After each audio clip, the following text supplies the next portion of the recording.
बिस्मिल्लाहिर्रहमानिर्रहीम। अस्सलाम वालेकुम डियर स्टूडेंट्स, मैं हूं आपका टीचर सर शाहिद। तो आज हम पढ़ने जा रहे हैं चैप्टर नंबर 3 डायनेमिक्स की। जो बाकी हम टर्मिनोलॉजीज को देख रहे थे जो कि मोशन के साथ एसोसिएटेड थी, उनमें हमने पहले फोर्स को डिस्कस किया और आज हम जो डिस्कस करेंगे दैट इज द आज हम इनर्शिया को डिस्कस करेंगे कि व्हाट इज द इनर्शिया, क्योंकि लास्ट टाइम हमने फोर्स को डिस्कस किया था और फोर्स के डिफरेंट फीचर्स भी देखे थे कि वो किस तरह से किसी बॉडी को मूव करवाती है या किसी को स्टॉप करवाती है या किस तरह से उसकी डायरेक्शन चेंज करती है। एज वेल एज हमने देखा था कि कैसे वो किसी बॉडी की साइज को या उसके साइज को या उसकी शेप को चेंज करती है। तो आज हम देखेंगे कि इनर्शिया क्या होता है। तो very first of all we define करते हैं हम इसको। Inertia of the body is its property due to which it resists any change in its state of rest or motion। यानी कि इनर्शिया यहाँ पे ये कह रहा है कि ये एक किसी बॉडी की प्रॉपर्टी है, खसूसियत है, करेक्टरिस्टिक्स है उस बॉडी की कि वो जो उसके अंदर आने वाला चेंज है, अगर वो रेस्ट में है तो उसको कैसे बिहेव करता है, अगर वो बॉडी मोशन में है तो उसको कैसे बिहेव करता है।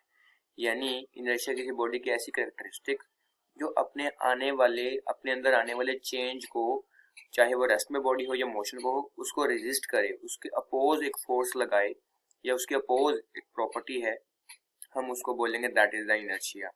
मैं अक्सर बच्चों को अगर इनर्शिया को समझाने के लिए इसका एक वर्ड यूज करता हूँ जिसको मैं कहता हूँ उर्दू में कि इसको हम कह सकते हैं कि ये जिद है। इनर्शिया मीन जिद, यानी कि अगर हम इनर्शिया को एज अ जिद कंसीडर करें कि जिद क्या होता है तो हम इसको जल्दी अंडरस्टैंड कर पाएंगे। तो इनर्शिया बिलोंग टू द जिद। मतलब क्या कि देखें, अगर कोई बॉडी रेस्ट में है या कोई बॉडी मोशन में है तो उसके खिलाफ रेजिस्टिव फोर्स लगानी, मतलब उसके खिलाफ फोर्स लगानी है कि वो बॉडी रेस्ट में है तो मूव ना करे, अगर बॉडी मोशन कर रही है तो बॉडी फिर रेस्ट में ना आए। ये तो जिद हुई ना फिर हमारी फोर्स के खिलाफ। तो इसीलिए इनर्शिया का जो उर्दू तर्जुमा हम करेंगे तो हम इसको जिद कहा करेंगे। तो जिद से बच्चों को जल्दी अंडरस्टैंड हो जाता है, इसलिए हमने इसका नाम जिद रखा है। अदरवाइज इनर्शिया का मतलब जिद ही नहीं है, लेकिन हम सिर्फ इसको अपनी समझ के लिए कि हमें आसानी से समझ आ जाए तो हमने कह दिया कि ये एक जिद है। ठीक है। तो इनर्शिया ऑफ द बॉडी कि ये एक प्रॉपर्टी है उस बॉडी की कि वो जिद करती है जब आप उसको मूव करवाने की कोशिश करते हैं उस वक्त, या आप जब उसको रेस्ट में मोशन में होती है आप उसको स्टॉप करवाना चाहते हैं उस वक्त। यानी बॉडी अगर मूव कर रही है तो उसकी कोशिश होगी कि वो रुकेगा ना जल्दी, अगर वो रुकी हुई है तो उसकी कोशिश होती है कि वो जल्दी बॉडी मूव ना करे। जैसे कि हम एग्जाम्पल कंसिडर करते हैं कि यहाँ पर अगर ये एक वेट लिफ्टर है, ये वेट को उठा रहा है, तो देखिए उसको काफी सारी फोर्स लगानी पड़ी वेट को ऊपर की तरफ लिफ्ट करने के लिए। अगर हम यही एक वेट जो है वो किसी बच्चे को दे दें तो वो नहीं उठा पाएगा। क्यों? क्योंकि बॉडी की कोशिश यही है कि वो अपनी जिद पर कायम रहे, रेस्ट है तो रेस्ट में ही रहे। लेकिन अगर बॉडी मूव कर रही है तो बॉडी खुश होगी, वो रुकेगी नहीं। अब अगर ये काम हम किसी बड़े से करवाएंगे तो ऑब्वियसली ये वेट जो है वो लिफ्ट हो जाएगा। जैसे कि ये बॉडी बिल्डर एक वेट को उठा रहा है, ये लिफ्ट इसलिए हो रहा है कि ये इस जिद के खिलाफ यानी इस बॉडी के इनर्शिया के खिलाफ एक फोर्स लगा रहा है, जिसकी वजह से ये जो वेट है ये अब ऊपर की तरफ अपवर्ड मूव करना शुरू कर देता है। अगर ये फोर्स इसके इनर्शिया के फोर्स से यानी इसके इनर्शिया से कम होगी तो ये वेट जो है ये कभी भी ऊपर को उठ नहीं सकता। इसलिए हम कहेंगे कि ये किसी बॉडी की जिद होती है। तो होप यहाँ पे समझ आ गई होगी। हम नेक्स्ट इसके कुछ एग्जांपल डिस्कस करते हैं ताकि अगेन आपको जो डिफिकल्टीज है वो रिजॉल्व हो जाए। जैसे कि मैंने यहाँ पे लिखा है take a glass in water and cover it with the piece of cardboard. कि अगर हम पानी लें किसी ग्लास के अंदर, एक गिलास लें, उसके ऊपर हम जो है वो उसको कवर कर दें किसी कार्डबोर्ड के साथ। Place a coin on the cardboard, एक कार्डबोर्ड के ऊपर हम एक कॉइन फिट कर देते हैं। जैसा कि यहाँ पे आपको नजर आ रहा होगा कि ये कार्डबोर्ड है, गिलास है, ऊपर हमने एक कॉइन को रख दिया। और हम क्या करेंगे, no flick the card horizontally with the jerk of your finger, कि हम अपने कार्ड को जर्क करेंगे, इस कार्ड को जर्क करेंगे, इसको झटका देंगे कि यहाँ से ये निकल जाए, फ्लिक हो जाए। The coin does not move with the cardboard due to the inertia. But आप देखेंगे कि कार्डबोर्ड जो है वो तो मूव कर जाएगा, बट जो कॉइन इसके ऊपर पड़ा हुआ है वो मूव नहीं करेगा। और हम दूसरी फिगर में देख भी रहेंगे यहाँ पे ये कॉइन इस ग्लास के अंदर आ गया है। इस mean that that is the inertia of the coin, कि ये उस कॉइन का इनर्शिया है, वो रेजिस्टिव फोर्स लगा रहा है आप जब इसको मूव करवा रहे हैं उसके। तो ये इनर्शिया की ही एक एग्जांपल है। हम एक और एग्जांपल को देख लेते हैं। Another example we have, consider some consider another example of inertia. इनका cut a strip of paper, हमने एक पेपर लिया, उसको स्ट्रिप बना ली, उसकी एक place it on the table, इसको टेबल के ऊपर रखने, and stack of few coins at its one and, और इसके एक हिस्से पर हम कॉइन्स के कुछ स्टैक्स रख देंगे, यानी कुछ बंडल रख देंगे, कुछ कॉइन्स रख देंगे, काफी सारे तह बताए। तो हम देख रहे हैं यहाँ पे कि हमने एक स्ट्रिप लिया और इसके ऊपर हमने कॉइन रख दिए। Pull out the paper strip under the coins with a jerk. अब हम इस पेपर को विद अ जर्क हम इसको बाहर निकाल लेंगे, खींचेंगे इसको। जैसे ही हम इसको बाहर की तरफ खींचेंगे, फ्लिक करवाएंगे, तो क्या होगा कि ये जो कॉइन्स हैं ये यहीं पे रहेंगे, बल्कि ये गिरेंगे नहीं। तो इसीलिए ये भी एक इनर्शिया की एग्जांपल है कि बॉडी अगर रेस्ट में है तो वो रेस्ट में रहने की कोशिश करती है उस वक्त तक, जब तक के आप उसको ऊपर एक ज्यादा उसकी लिमिट से ज्यादा फोर्स नहीं लगा देते उस वक्त तक। तो ये कॉइन्स और जो पीछे हमने एग्जांपल ली थी, and that is the cardboard और ये coin, these both are the example of the inertia of the body. अगर हम इनर्शिया की डिपेंडेंस देखें कि ये किन फैक्टर पर डिपेंड कर रहा है, तो ऑब्वियसली हमने यहाँ पे देखा कि यहाँ पर तो सिर्फ एक कॉइन था, यहाँ पर ये सिर्फ एक ही कॉइन था, लेकिन यहाँ पे देखें तो यहाँ पे नंबर ऑफ कॉइन्स रखे थे। तो अगर ये तो ऑब्वियसली क्वेश्चन यहाँ पे बनता है कि अगर एक कॉइन हो तब फ्लिक करवाना इस कार्डबोर्ड को इजी है, या जब नंबर ऑफ कॉइन ज्यादा कॉइन रख दिए हैं तब कार्डबोर्ड को फ्लिक करवाना या इस पेपर को फ्लिक करवाना या उस स्ट्रिप्स को निकालना इजी है। तो ऑब्वियसली हमें पता है कि जो पहला केस हमने गिलास वाला लिया था उसमें ये हम कॉइन जो है वो जल्दी से कार्ड को जल्दी से कॉइन के नीचे से निकाल सकते हैं, जिस बिकॉज ऑफ के वो एक कॉइन था, उसका मैस कम था, और यहाँ पे काफी सारे कॉइन है तो इसका मैस ज्यादा है। तो इसलिए हम कह सकते हैं कि इसकी जो डिपेंडेंस है ये बॉडी के मैस के ऊपर होती है। तो inertia depends upon the mass of the body, कि ये उस बॉडी के मैस पे डिपेंड करता है। अगर बॉडी का मैस ज्यादा होगा तो हमें भी ज्यादा फोर्स लगानी पड़ेगी, क्योंकि उसकी जिद ज्यादा होगी, तो ज्यादा फोर्स लगानी पड़ेगी उस बॉडी को मूव करने के लिए, उसको स्टॉप करने के लिए। तो mass of the object is the quantities measure of inertia, यानी कि मैस वो क्वांटिटी है जो इनर्शिया को होल्ड करती है, मीन के मैस की वजह से इनर्शिया होता है। अब यहाँ पे क्वेश्चन ये भी आ सकता है कि अगर मैस जो है इनर्शिया जो मैस की वजह से होता है, तो what does the unit for the inertia, तो इनर्शिया का यूनिट क्या होगा?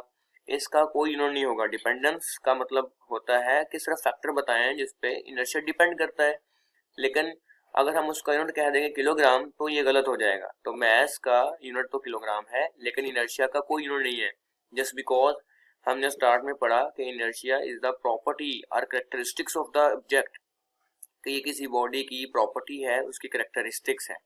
तो इसीलिए हमें पता चला कि मैस जस्ट अ फैक्टर, लेकिन इनर्शिया डिपेंड तो करता है इसके ऊपर, मैस के ऊपर, बट हम ये नहीं कह सकते कि इनर्शिया का यूनिट किलोग्राम हो, ये गलत है। तो ये अक्सर इस तरह क्वेश्चंस पूछे जाते हैं तो बच्चे कंफ्यूज हो जाते हैं। तो इंशाल्लाह नेक्स्ट टाइम आप लोग कंफ्यूज नहीं होना। तो inertia depend upon the mass, हमने इसको डिस्कस कर लिए।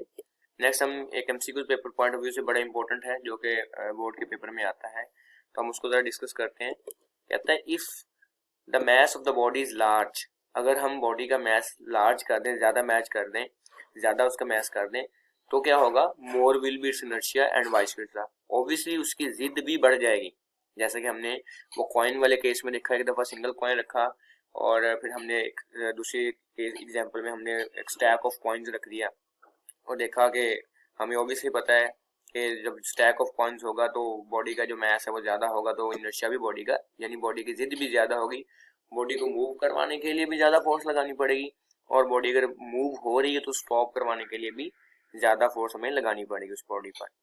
तो ये था हमारा कि इनर्शिया क्या होता है। हमने इनर्शिया को यहाँ पर डिस्कस किया विद द डिटेल।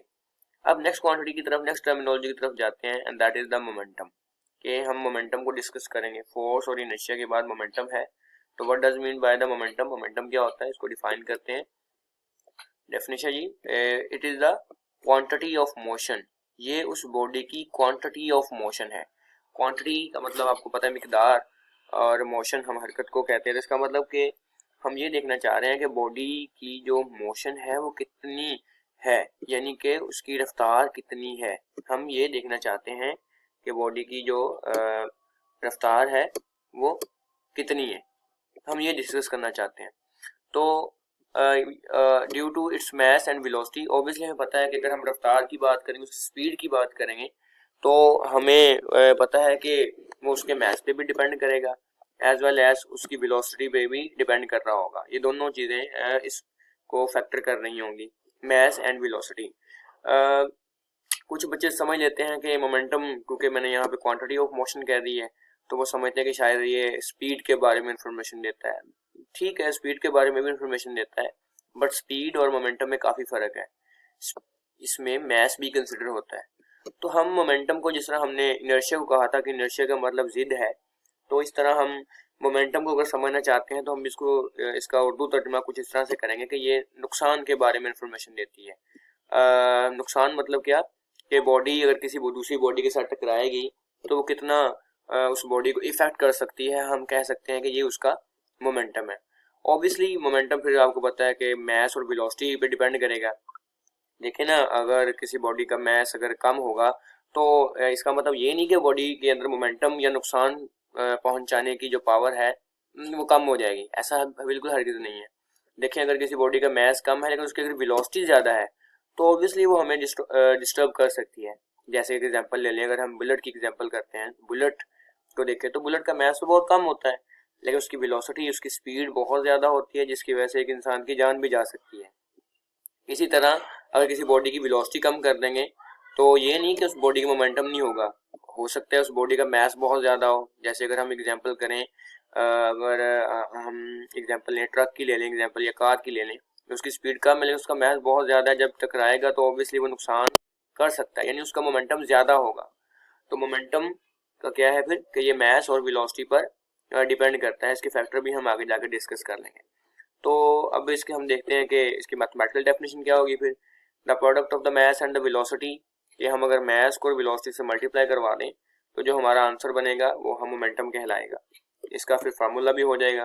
तो फार्मूला क्या है जी, मोमेंटम को हम पी से रिप्रेजेंट करते हैं और मैस और वेलोसिटी को अगर हम प्रोडक्ट करवा दें तो मोमेंटम बन जाता है। यहाँ पे आप देख रहे होंगे कि पी को मैंने बोल्ड करके लिखा हुआ है और वी को भी मैंने बोल्ड करके लिखा हुआ है। तो P और V को बोल्ड करने का पर्पस सिर्फ यही है कि ये वेक्टर क्वांटिटीज हैं, क्योंकि आपको पता है अगर स्केलर क्वांटिटीज को वेक्टर क्वांटिटीज के साथ मल्टीप्लाई करवाया जाए तो आंसर में भी एक वेक्टर क्वांटिटी ही बनती है। तो इसीलिए मैस और वेलोसिटी को जब मल्टीप्लाई किया तो एक वेक्टर क्वांटिटी ही बनेगी। तो हम डिस्कस कर सकते हैं what is the nature of the momentum. So what is the nature, momentum is the vector quantity. जो मोमेंटम है ये एक वेक्टर क्वांटिटी है। अगर ये वेक्टर क्वांटिटी है तो ऑब्वियसली वी नो दैट कि vector have the both magnitude as well as the direction. So इसकी डायरेक्शन क्या होगी, direction is in the direction of body. इसकी जो डायरेक्शन है वो वेलोसिटी की डायरेक्शन में होगी। इधर को वेलोसिटी जा रही होगी, अगर बॉडी की स्पीड इंक्रीज हो रही है तो ऑब्वियसली वेलोसिटी आगे की तरफ है तो मोमेंटम भी आगे की तरफ होगा। अगर स्पीड डिक्रीज हो रही है देन बॉडी फिर भी जा तो आगे कोई रही है, तो इसीलिए फिर भी इसकी जो डायरेक्शन होगी फॉरवर्ड ही होगी, अलोंग द वेलोसिटी होगी। नेक्स्ट डिस्कस करते हैं इसकी डिपेंडेंस। तो डिपेंडेंस हम पढ़ के आए हैं पहले भी, अभी पिछली स्लाइड के अंदर ही।